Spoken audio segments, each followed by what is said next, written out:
el famoso acarasú.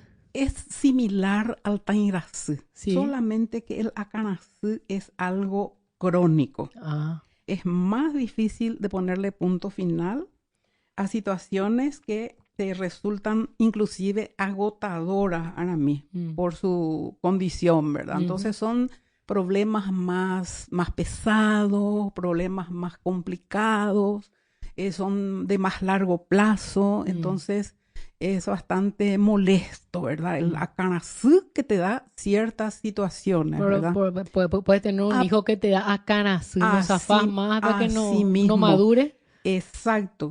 Y se aplica en varias situaciones de la vida, ¿verdad? Con los hijos, los amigos, El el trabajo, trabajo, generalmente. en fin, en distintas Situaciones situaciones. familiares, Exacto. cosas Creo que difíciles nadie nos libramos del acanazú que a Sí. veces nos provocan ciertas situaciones, ciertas cosas, ¿verdad? ciertas personas. Así mismo. Y las situaciones también creadas, ¿verdad? Sí. Bueno, ese es el acanazú.